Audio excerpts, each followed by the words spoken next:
Les trois plumes. Il était une fois un roi qui avait 3 fils.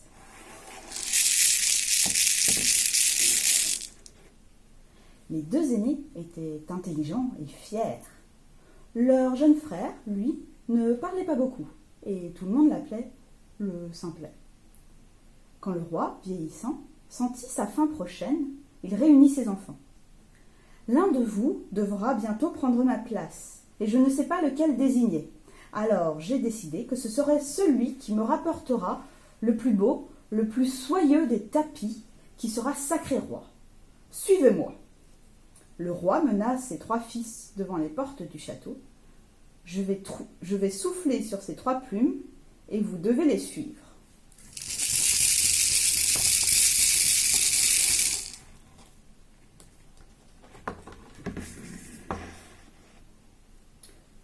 Une plume s'envola vers l'ouest, l'autre vers l'est, et la 3e droit devant. Mais elle n'alla pas bien loin.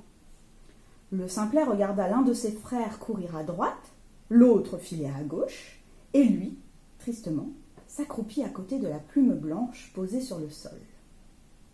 C'est alors qu'il remarqua une trappe.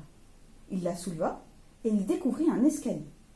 Prudent, il s'engagea, descendit les quelques marches et se trouva face à une porte.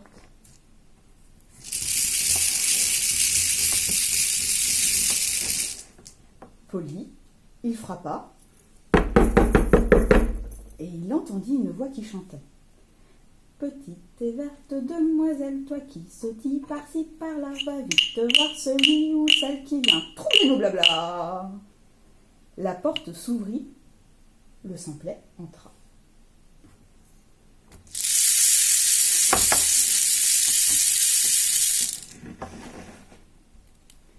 Timidement, il salua les grenouilles qui l'observaient, plein de petites et une toute grosse au milieu.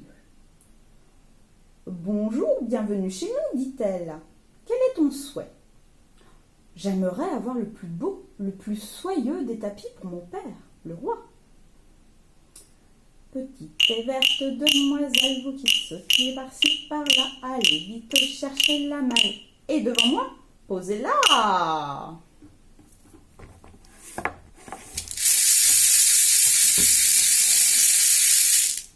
La grosse grenouille sortit un tapis si beau, si fin, que nul n'en avait jamais vu de pareil là-haut sur terre. Voilà, il est pour toi, nous te l'offrons avec plaisir. Merci, merci beaucoup et au revoir, dit le simplet en prenant congé. Ses aînés, persuadés que le simplet ne trouverait aucun tapis, avaient dérobé chacun à la première bergère qu'ils avaient rencontrée des tissus grossiers. Ils les montraient à leur père quand leur frère arriva.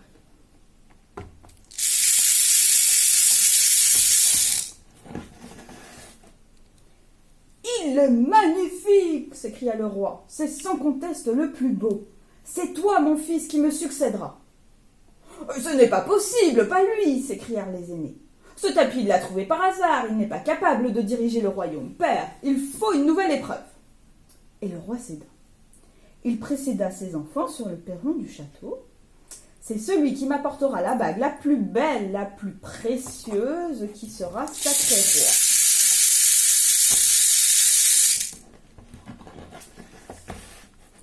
Et il souffla sur les 3 plumes. Une plume s'envola vers l'ouest, l'autre vers l'est, et la 3e droit devant. Mais elle n'alla pas bien loin. Quand ses frères furent partis, l'un à droite, l'autre à gauche, le simplet ouvrit la porte, descendit l'escalier et frappa.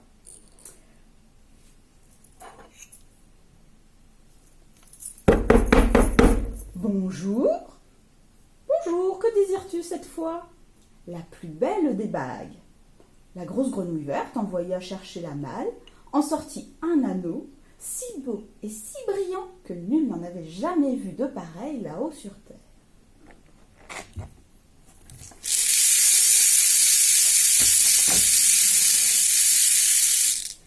Les 2 aînés ne s'étaient pas donné le moindre mal. Ils avaient tout simplement fabriqué des bagues à partir de vieux clous tordus et de vieilles roues de charrette. Alors, quand le simplet montra son anneau, le roi dit à nouveau « Elle est magnifique, c'est sans conteste la plus belle. C'est toi, mon fils, qui me succédera. »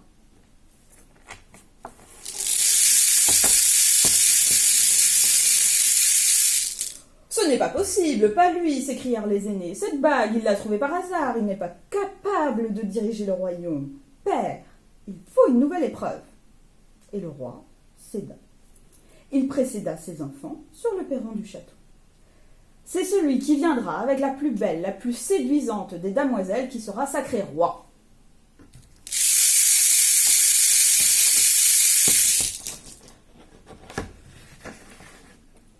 Et il souffla sur les 3 plumes. Une plume s'envola vers l'ouest, l'autre vers l'est, et la 3e droit devant. Mais elle n'alla pas bien loin. Quand ses frères furent partis, l'un à droite, l'autre à gauche, le simplet ouvrit la trappe, descendit l'escalier et frappa à la porte. « Bonjour ! Bonjour, que désires-tu cette fois-ci » La plus séduisante des compagnes.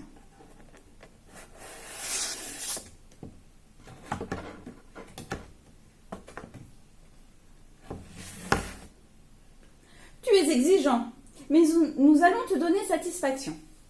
Prends cette carotte, j'y ai attelé 6 petites souris. Que dois-je faire demanda Simplet, tout étonné. Choisis l'une de mes petites grenouilles et pars avec elle. Le Simplet, surpris, obéit.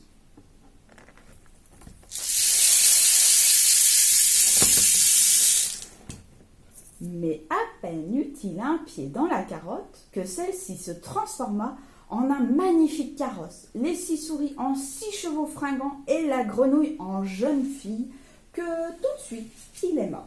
Il l'embrassa et ensemble ils filèrent vers le château.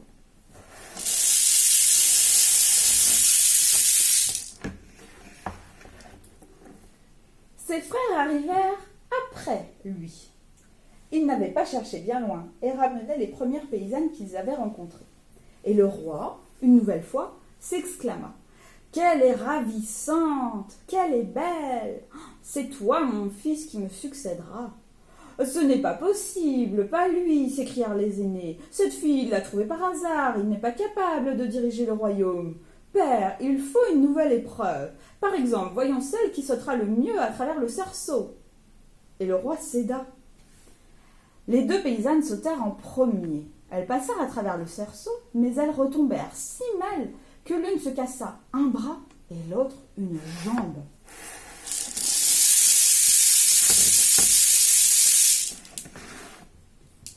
La jeune compagne du simplet passa l'épreuve avec tant de grâce et de facilité que toutes les contestations cessèrent.